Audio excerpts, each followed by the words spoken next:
comigo porque agora a gente tem aquela imagem da simulação de como exatamente foi a dinâmica do crime. A gente está com a perita criminal aqui na linha, a perita Caroline Daitz. Boa tarde, perita. A senhora me escuta? Uma boa tarde a todos.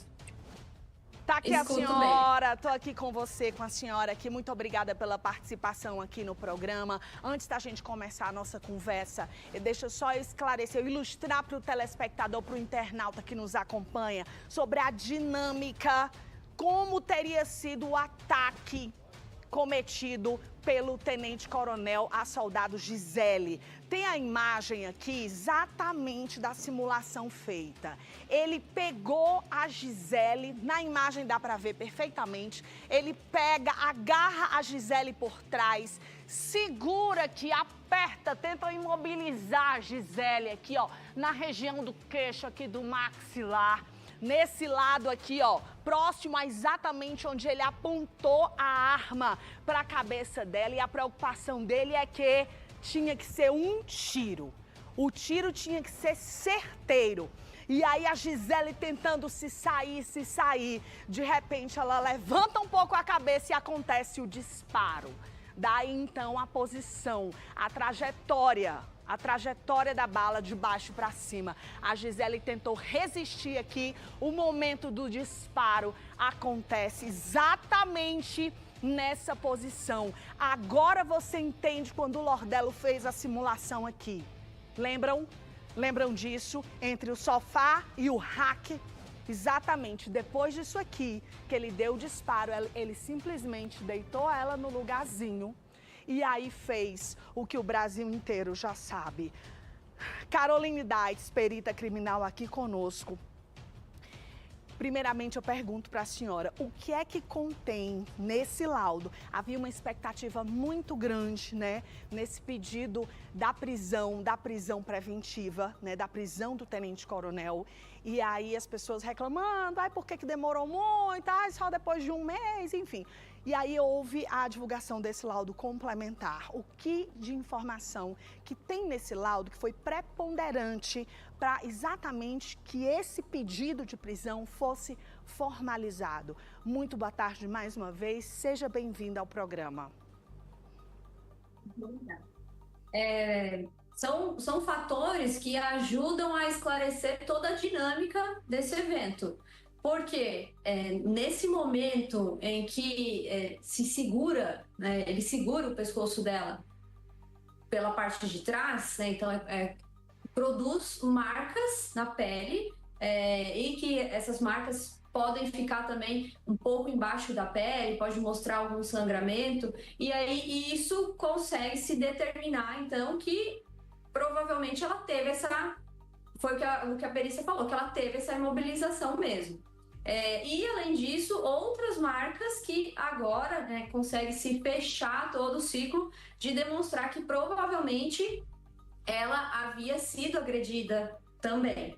Então, a gente vê aqui toda a sequência do que geralmente acontece mesmo nesses casos aí que acabam, né, culminando num feminicídio. Uma mulher que já vem sendo violentada de forma psicológica e que passa para agressões físicas até chegar ao ponto que a gente chegou aqui. E a perícia, ela é crucial muitas vezes até para nos dizer o que não aconteceu. Então, quando a gente falava lá dos resíduos de pólvora, tudo isso foi um início da investigação ali, então o fato de não ter resíduos trazia aquela suspeita de não ter, então, sido ele o autor do disparo, e a gente mostra aqui, né, novamente com a perícia, o quanto é poderoso todos esses elementos que a gente vai juntando da cena. Então a perícia nunca pode ser uma conclusão só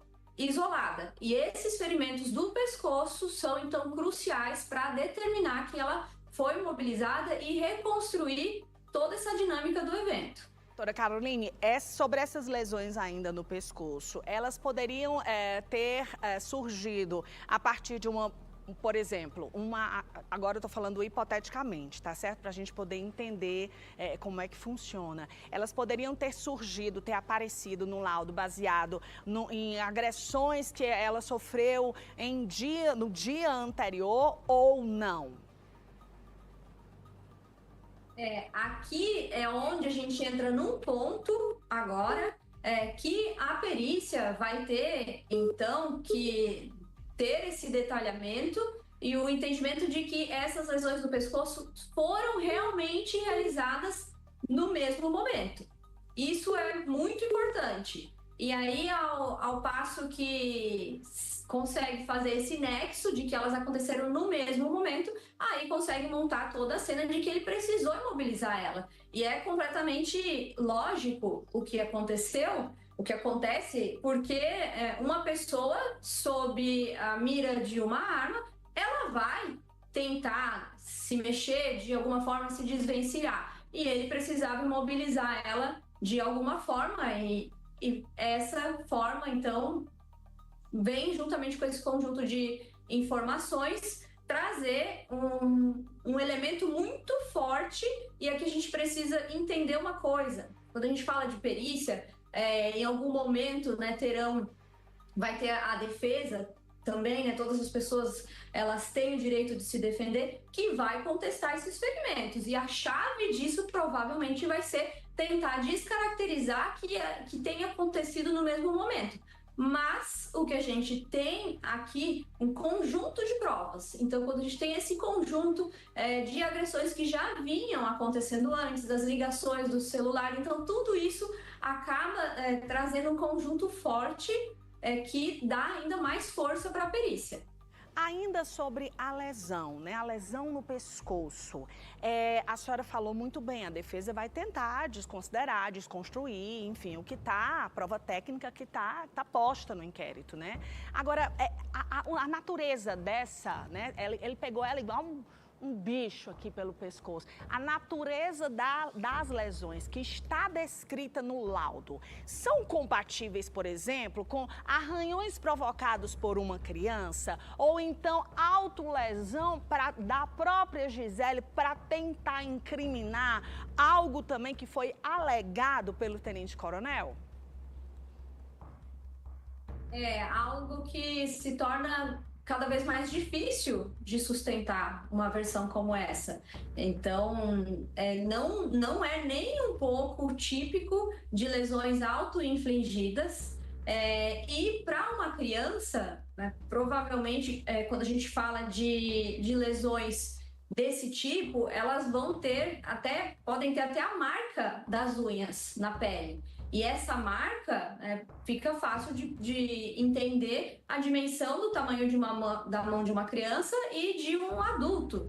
E a proporção de força para conseguir ocasionar um ferimento.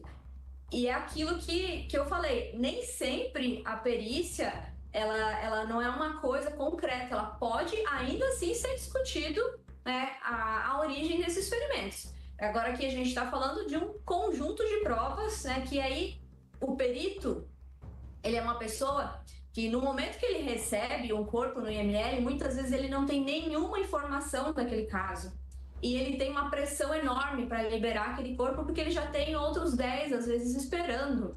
E aí é onde a gente, né, começa a perder informações que às vezes podem ser tão relevantes como essa, né, das marcas no pescoço. Doutora Caroline Daites, perita criminal ao vivo aqui conosco. Das lesões, vamos para a arma utilizada, né? A gente sabe que não existe crime perfeito. Ainda vai ser investigado, isso vai ser colocado em juízo se esse crime foi premeditado ou não. Mas a pergunta foi um erro do atirador executar a própria mulher utilizando a própria arma, a arma dele? Olha, a gente não tem como falar exatamente em um erro. É claro que acaba levantando mais suspeitas. Se era um suicídio, porque ela não pegou a sua própria arma? Então ele pode ser a construção de uma narrativa de que ela tentou incriminar ele. E aí a gente entende, né, que pode ter, então, um elemento de tentar montar toda essa cena. E o que outras questões ali mostraram, né? A posição da arma, a posição do corpo, tudo isso que já foi falado e que aponta contra, né, o principal suspeito. Mas como eu falei, o conjunto de provas, todos esses pequenos detalhes vai ser contestado pela defesa. Doutora Caroline, e aí o exame de balística acaba sendo fundamental com a ausência dos estojos das munições, né? Porque até hoje a informação que nós temos é de que não foi encontrado esse estojo. E aí a balística, nesse caso, se torna fundamental para poder localizar, para dizer de qual arma partiu o disparo, né? Se isso acontecer, a gente pode falar até de um erro bastante grotesco de uma pessoa que da parte policial, porque o exame balístico ele vai conseguir então saber se aquele disparo saiu ou não daquela arma, né? Se foi recuperado o projétil de alguma forma. Em relação à posição, nós estamos agora mostrando para o telespectador e para o internauta a posição em que a arma estava, né, no momento em que a equipe de socorristas encontrou o corpo estirado na sala do apartamento. Como é que a senhora analisa essa posição, essa arma colocada dessa forma na mão da vítima, na mão da Gisele?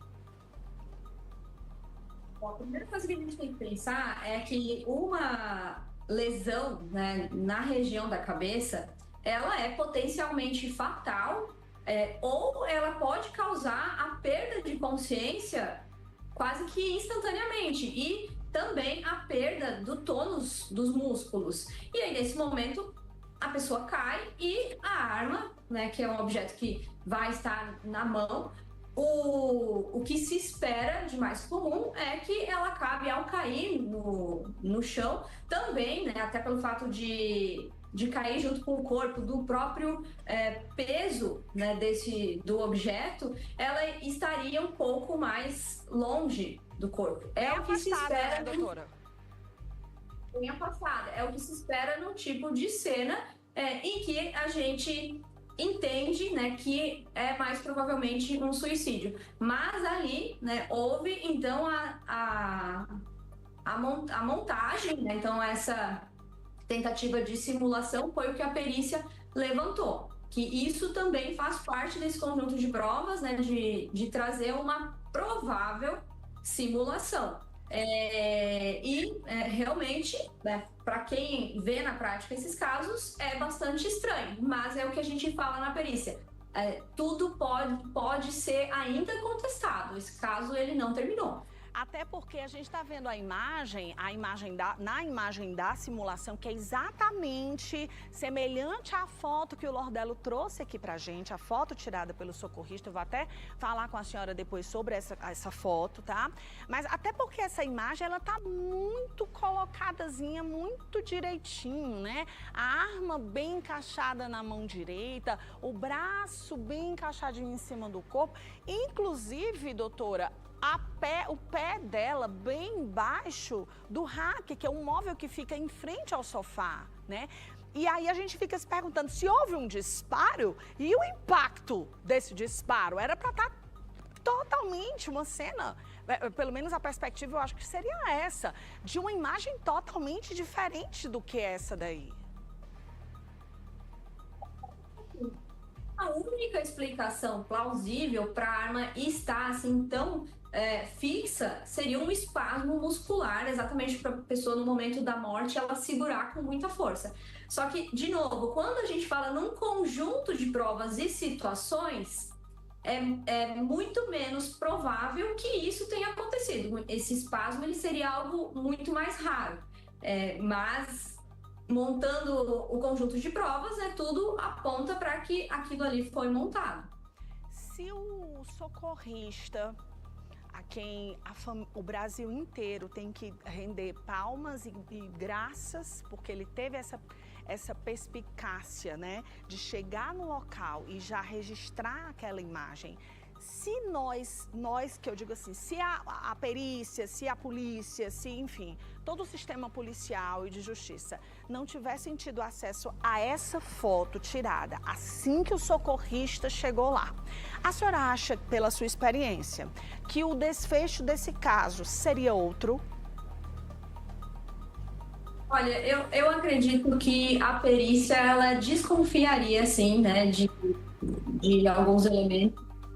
Principalmente mulher nessa faixa etária, né, sempre tem que ter a busca por outros ferimentos além daquele que foi fatal. A foto, ela foi com certeza o estopim, né, um ponto realmente muito importante para que se desse um start um pouco maior nas investigações, mas o que a gente tem que entender aqui, né, é que existe cadeia de custódia nas provas para que ela tenha uma determinada validade. Então, ela não pode, né, ser tida exatamente como uma prova, né, pericial, porque ela não tem a cadeia de custódia, mas ela é muito importante para ajudar a montar todo esse contexto. A foto no caso, tirada pelo socorrista, é isso? Doutora Caroline, só para o nosso telespectador, nosso internauta entenderem melhor a questão da cadeia de custódia, né? A importância da cadeia de custódia e como ela é importante, né, no quesito prova de um processo criminal.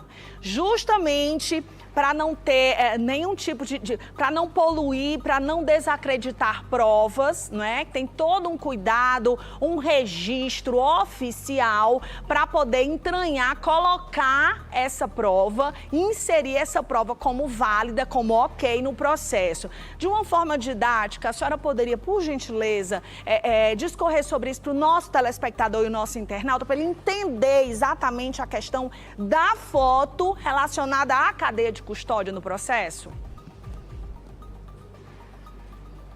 Quando fala em perícia, todos os vestígios que acontecem, desde os que estão em uma cena de um crime, até os que são coletados na mesa de necrópsia pelo médico legista que vai examinar o corpo, tudo isso precisa ser documentado da melhor forma possível. Então, geralmente, usam-se lacres, a fotografia inicialmente da cena pelo perito que chega lá, que é a pessoa habilitada então para fazer essas fotos válidas para estarem ali dentro do processo, porque a gente sabe que fotografia pode sim ser modificada com facilidade. E aí depois, esses outros vestígios que vão sendo coletados, por exemplo, a própria arma, então ela tem que ser lacrada dentro de um saco plástico mesmo, com um lacre. Esse lacre tem um número,